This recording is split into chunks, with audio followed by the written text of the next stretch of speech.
सियावर रामचंद्र की जय। मेरे प्यारे देशवासियों, राम राम।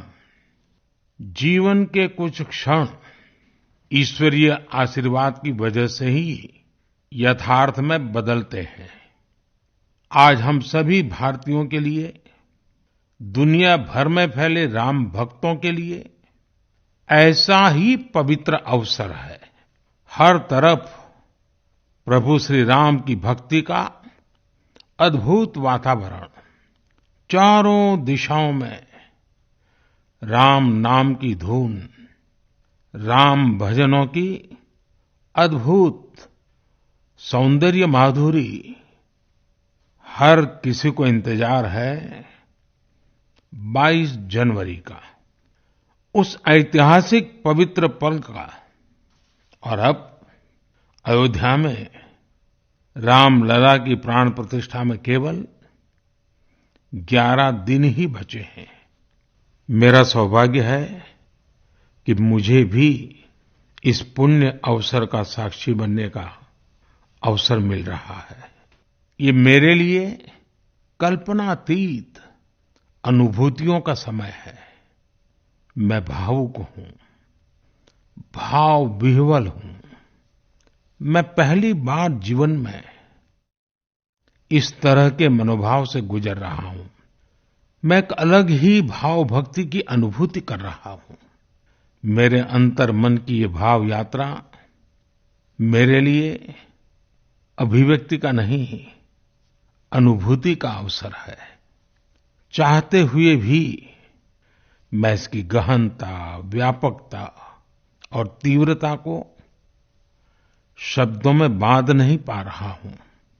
आप भी भली भांति मेरी स्थिति समझ सकते हैं।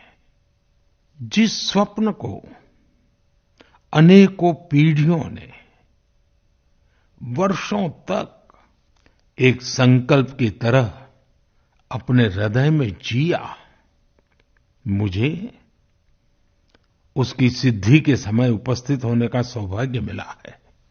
प्रभु ने मुझे सभी भारतवासियों का प्रतिनिधित्व करने का निमित्त बनाया है। निमित्त मात्रम भव सव्यसाचिन। ये एक बहुत बड़ी जिम्मेदारी है। जैसा हमारे शास्त्रों में भी कहा गया है, हमें ईश्वर के यज्ञ के लिए, आराधना के लिए स्वयं में भी दैवीय चेतना जागृत करनी होती है। इसके लिए शास्त्रों में व्रत और कठोर नियम बताए गए हैं, जिन्हें प्राण प्रतिष्ठा से पहले पालन करना होता है। इसलिए आध्यात्मिक यात्रा की कुछ तपस्वी आत्माओं और महापुरुषों से मुझे जो मार्गदर्शन मिला, उन्होंने जो यम नियम सुझाए हैं, उसके अनुसार मैं आज से 11 दिन का विशेष अनुष्ठान आरंभ कर रहा हूँ। इस पवित्र अवसर पर मैं परमात्मा के श्री चरणों में प्रार्थना करता हूँ, ऋषियों, मुनियों, तपस्वियों का पुण्य स्मरण करता हूँ और जनता जनार्दन, जो ईश्वर का रूप है, उनसे प्रार्थना करता हूँ कि आप मुझे आशीर्वाद दें, ताकि मन से, वचन से, कर्म से मेरी तरफ से कोई कमी ना रहे। साथियों, मेरा ये सौभाग्य है कि 11 दिन के अपने अनुष्ठान का आरंभ मैं नासिक धाम पंचवटी से कर रहा हूँ। पंचवटी वो पावन धरा है जहाँ प्रभु श्री राम ने काफी समय बिताया था। और आज मेरे लिए एक सुखद संयोग ये भी है कि आज स्वामी विवेकानंद जी की जन्म जयंती है। ये स्वामी विवेकानंद जी ही तो थे जिन्होंने हजारों वर्षों से आक्रांतित भारत की आत्मा को झकझोरा था।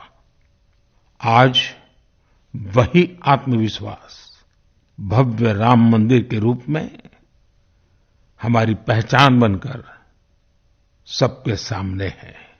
और सोने पर सुहागा देखिए, आज माता जीजाबाई जी की जन्म जयंती है। माता जीजाबाई जिन्होंने छत्रपति शिवाजी महाराज के रूप में एक महामानव को जन्म दिया था।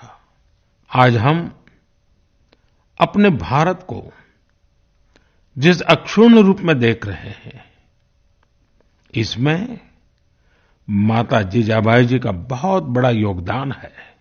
और साथियों, जब मैं माता जीजाबाई का पुण्य स्मरण कर रहा हूं, तो सहज रूप से मुझे अपनी मां की याद आना बहुत स्वाभाविक है।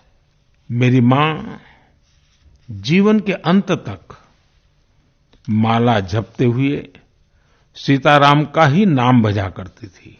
साथियों, प्राण प्रतिष्ठा की मंगल घड़ी, चराचर सृष्टि का वो चैतन्य पल, आध्यात्मिक अनुभूति का वो अवसर, गर्भगृह में उस पल क्या कुछ नहीं होगा। साथियों, शरीर के रूप में तो मैं उस पवित्र पल का साक्षी बनूंगा ही, लेकिन मेरे मन में, मेरे हृदय के हर स्पंदन में 140 करोड़ भारतीय मेरे साथ होंगे। आप मेरे साथ होंगे। हर राम भक्त मेरे साथ होगा। और वो चैतन्य पल हम सबकी साझी अनुभूति होगी। मैं अपने साथ राम मंदिर के लिए अपने जीवन को समर्पित करने वाले अनगिनत व्यक्तित्वों की प्रेरणा लेकर जाऊंगा। त्याग तपस्या की वो मूर्तियां, 500 साल का धैर्य, दीर्घ धैर्य का वो काल, अनगिनत त्याग और तपस्या की घटनाएं, दानियों की, बलिदानियों की गाथाएं, कितने ही लोग हैं जिनके नाम तक कोई नहीं जानता, लेकिन जिनके जीवन का एकमात्र ध्येय रहा है भव्य राम मंदिर का निर्माण। ऐसे असंख्य लोगों की स्मृतियां मेरे साथ होगी। जब 140 करोड़ देशवासी उस पल में मन से मेरे साथ जुड़ जाएंगे, और जब मैं आपकी ऊर्जा को साथ लेकर गर्भगृह में प्रवेश करूंगा, तो मुझे भी एहसास होगा कि मैं अकेला नहीं, आप सब भी मेरे साथ हैं।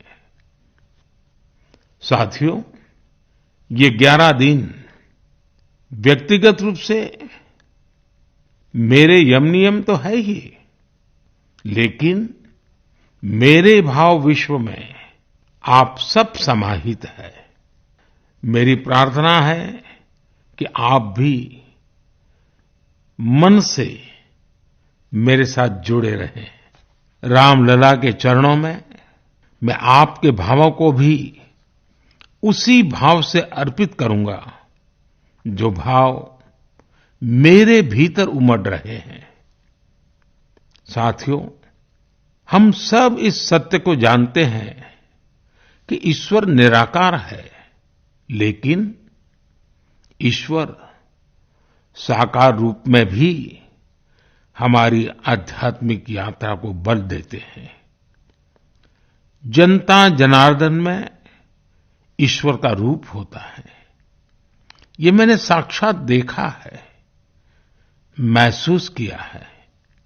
लेकिन जब ईश्वर रूपी वही जनता शब्दों में अपनी भावनाएं प्रकट करती है, आशीर्वाद देती है, तो मुझ में भी नई ऊर्जा का संचार होता है। आज मुझे आपके आशीर्वाद की आवश्यकता है। इसलिए मेरी प्रार्थना है कि शब्दों में, लिखित में अपनी भावनाएं जरूर प्रकट करें मुझे आशीर्वाद जरूर दें। आपके आशीर्वाद का एक एक शब्द मेरे लिए शब्द नहीं, मंत्र है। मंत्र की शक्ति के तौर पर वो अवश्य काम करेगा। आप अपने शब्दों को, अपने भावों को नमो ऐप के माध्यम से सीधे मुझ तक पहुंचा सकते हैं। आइए हम सब प्रभु श्री राम की भक्ति में डूब जाएं। इसी भाव के साथ आप सभी राम भक्तों को कोटि-कोटि नमन। जय सिया राम, जय सिया राम, जय सिया राम।